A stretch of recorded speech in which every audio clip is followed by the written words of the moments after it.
Bienvenidos al tema 3, documentos aduaneros.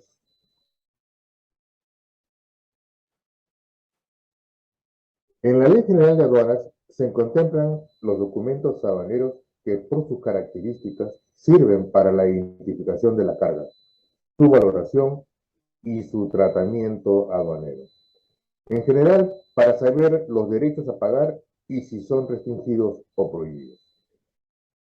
En la actualidad se consideran solo tres tipos de documentos.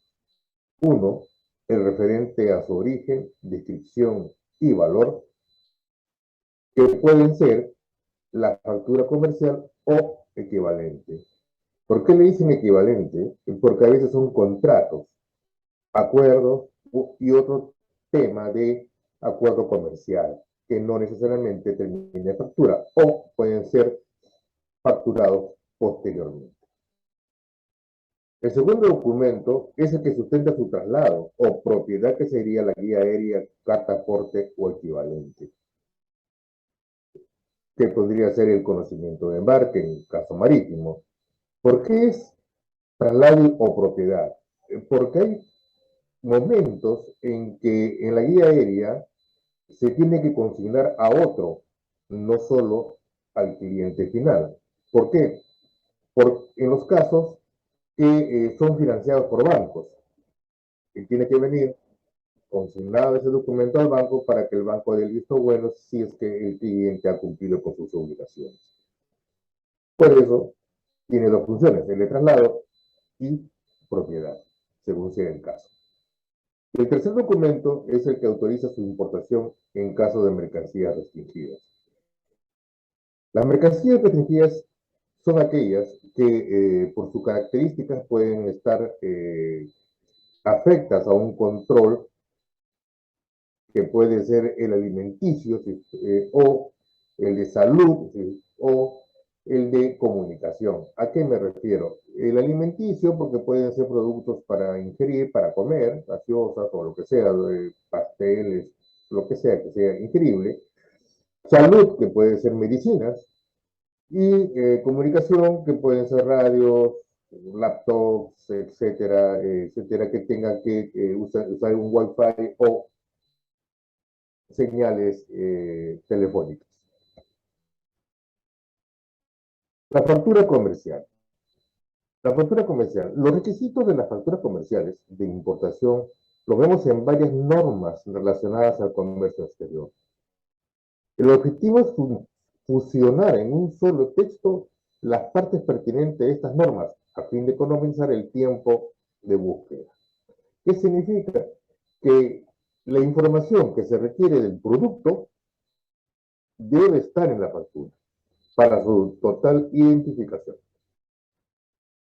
O sea, saber qué información debe contener una factura comercial o qué información mínima debe tener un documento equivalente o contrato de compra-venta para ser aceptado por SUNAT en los trámites de importación.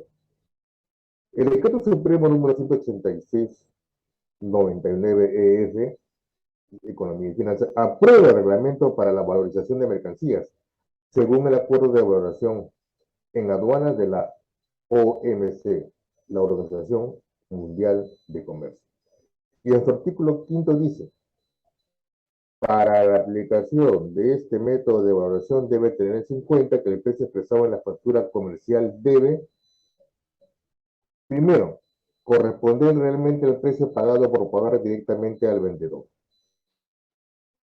¿Qué quiere decir? Que es lo que a ciencia cierta y en verdad se ha pagado. B. Estar contenido en documento original sin borrones, enmendaduras o muestras de alguna alteración. Puede ser traducida al español cuando la autoridad aduanera lo solicite. ¿Qué significa? Que el documento que se presenta debe ser original. Como dice, sin enmendaduras, borrones que puedan haber alterado alguna información interna de la factura. Muchas facturas pueden ser compradas en China, pueden estar en chino, en Italia, italiano o en cualquier otro país que no sea el castellano o el inglés su lengua materna. Entonces la aduana podría solicitar una traducción oficial al castellano. C. Contener la numeración asignada por el proveedor extranjero. Este documento, para ser aceptado por aduana, tiene que tener su numeración, tiene que estar legalmente numerada por las entidades internas del país. Todas las facturas tienen un número y estas tienen que tener su número. D. Consignar el lugar y fecha de expedición. Significa que tiene que decir facturado en, digamos, Miami, expedida en Miami. ¿Ya? Entonces, ¿por qué? Porque eso indica el origen de la mercancía. Consignar el nombre y o razón social y domicilio del vendedor o comprador. Las facturas, al igual que el número, tienen que tener su logotipo del que vende. La empresa, la persona, que mete empresa, debe tener debidamente identificado qué empresa vende. Igualmente, a quién le está vendiendo. Con dirección y número de identificación de a quién se le está vendiendo, generalmente RUC o DNI. Después, contener la cantidad con indicación de la unidad de medida utilizada. Dice que en la factura debe decir una docena de lápices o un perfume o una caja de colores, o sea, tiene que identificar bien la unidad comercial y la cantidad para que no haya confusiones al momento de pasar por aduanas. Tiene que estar bien consignado. Y generalmente ha habido facturas chinas que dice paquete de ropa o grupo de lápices, no es aceptado por aduana. Contener la denominación y descripción de las características principales de las mercancías. Denominación, lápiz, lapicero, laptop, teléfono, o sea, cómo se le llama al producto. Caja acústica, etcétera, etcétera. Lo más exacto posible. Luego, consignar el precio unitario y total con las indicaciones del contrato. ¿Qué significa consignar el precio unitario? O sea, no, ya, se han visto facturas que dice en total 10 lápices a $40, pero no dice el precio unitario. 10 lápices, cada lápiz a 20, a $2 o $3, suma total. Así debe estar el precio unitario. Identificar el precio unitario por producto. Consignar el origen de la mercancía, su moneda de transacción correspondiente. Definitivamente el origen es importante, eso va mucho con la valoración, porque puede ser comprado en Miami, pero es una mercancía china, italiana o alemana. Entonces, el origen de la mercancía es muy diferente al lugar de compra o venta. ¿Ya? Y por último, su moneda de transacción. ¿De dónde viene? Y si en la factura está facturado en dólares, liras, yenes, tiene que indicar bien. Contener la forma y condiciones de pago y cualquier otra circunstancia que incida en el precio pagado por pagarse, descuentos, condiciones, intereses. La forma de pago, o sea, al contado, al crédito, etcétera, etcétera. Y hay otras condiciones de compra o venta que son más complicadas en el tema comercial, que no es el 90% de lo que sucede normalmente. Cuando la facturación se realiza por código, el importador debe aportar catálogos con la decodificación correspondiente. Hay muchas mercancías que realmente son repuestos, partes y piezas de máquina que vienen con código, porque de por sí son parte de otra máquina. Entonces, si no tienen un nombre específico, generalmente se venden por código. Es ahí cuando está obligado el importador a proporcionar a qué tipo de máquina pertenece, cuál es la función de ese producto, etcétera, etcétera.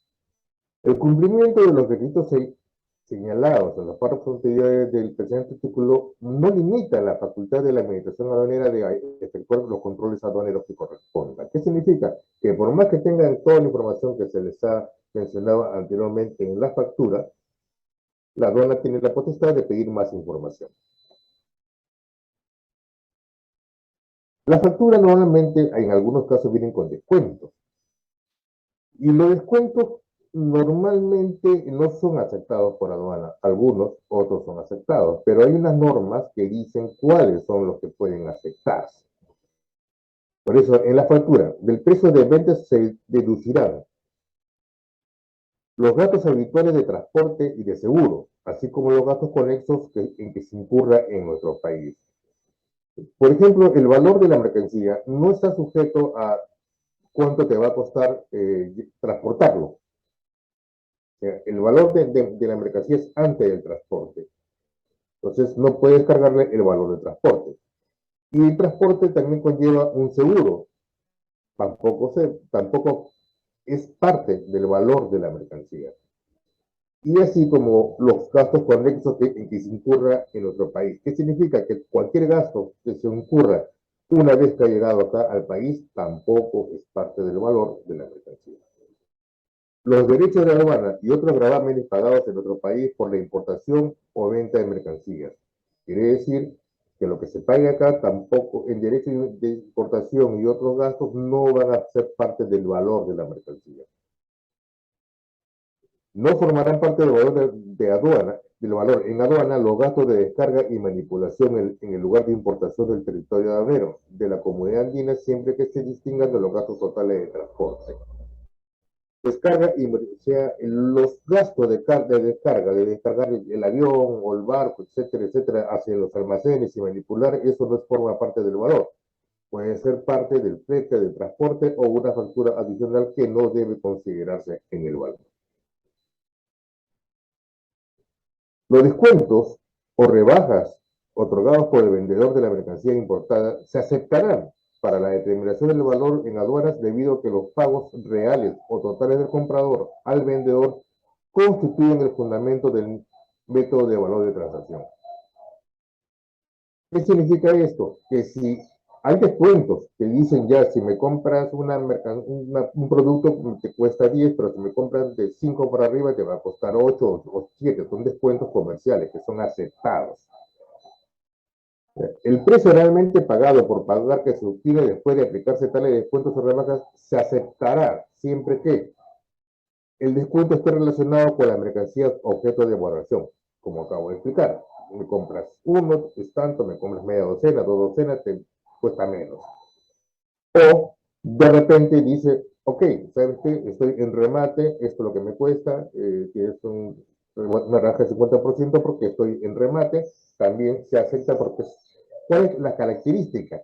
Que el descuento puede ser para cualquiera, no porque es su amigo, o su hermano, o compañero de trabajo, no, es decir, para cualquiera.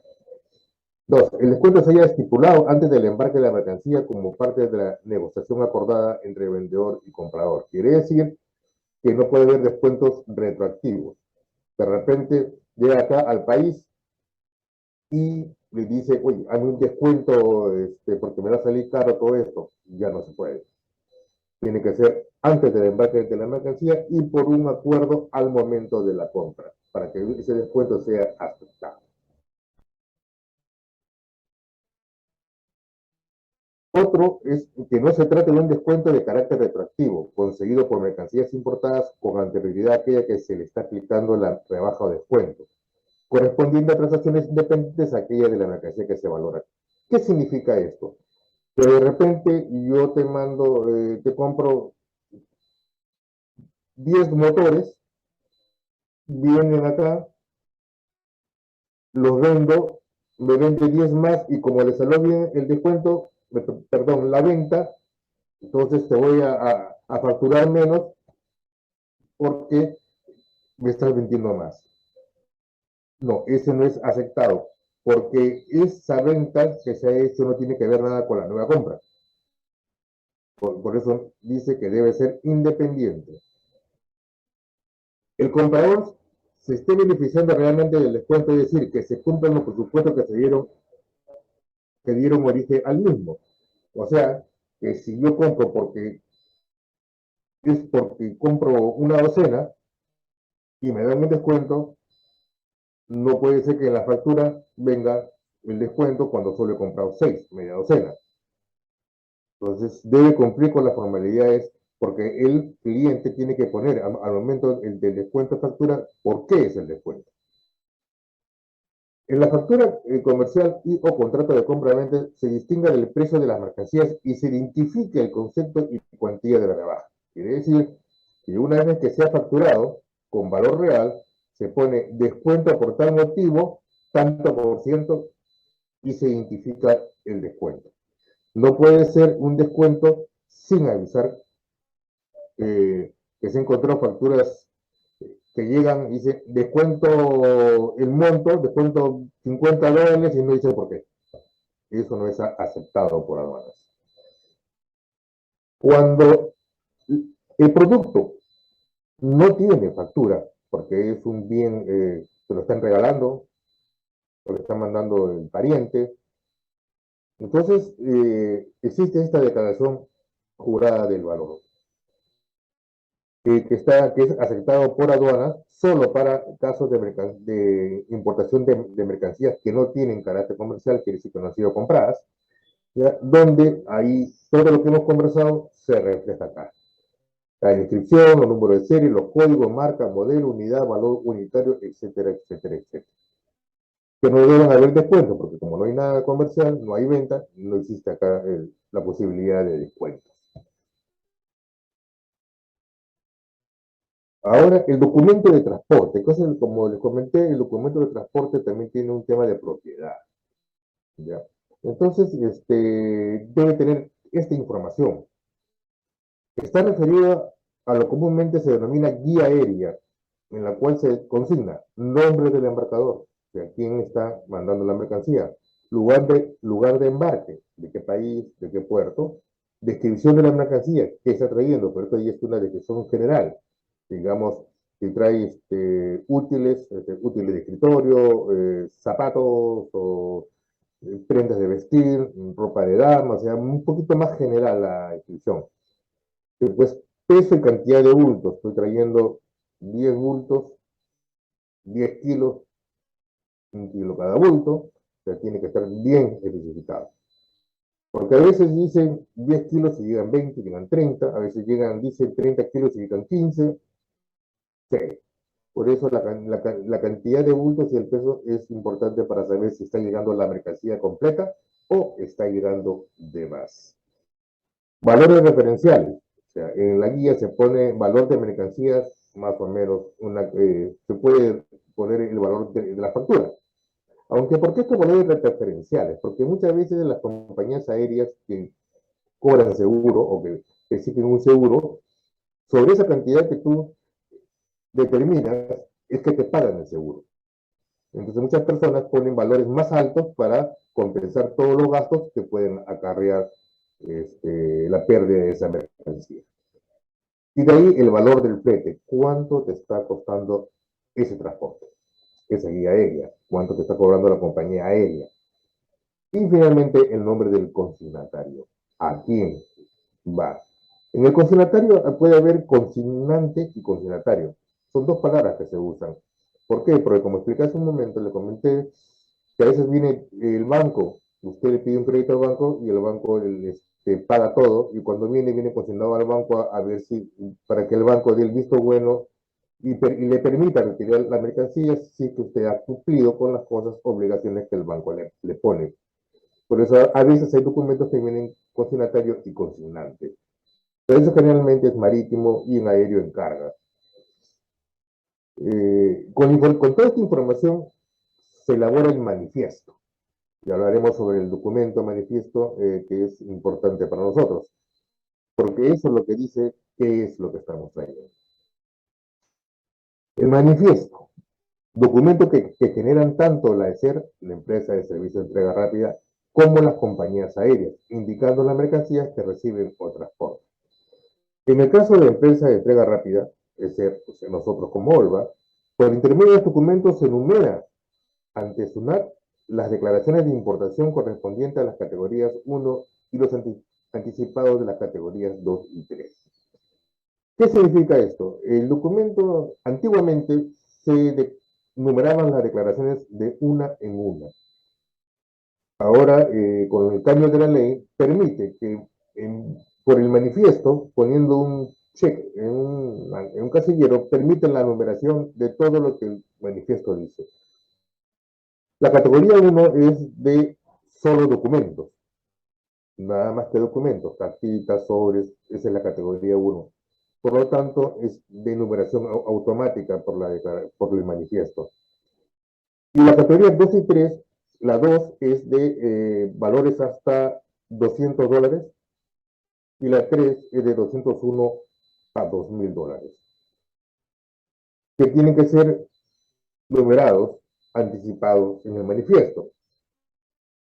Pero hay momentos en que por las características o falta de información de las categorías 2 y 3 se tienen que numerar diferidos. Esa es la palabra que van a explicar, entender mucho anticipado y diferido. Anticipado, cuando todo está completo, se numera por el manifiesto con categoría 1 y diferidos cuando falta alguna información que por precaución la numeramos posteriormente. La información que contienen es la que se obtiene del documento de transporte y la factura comercial.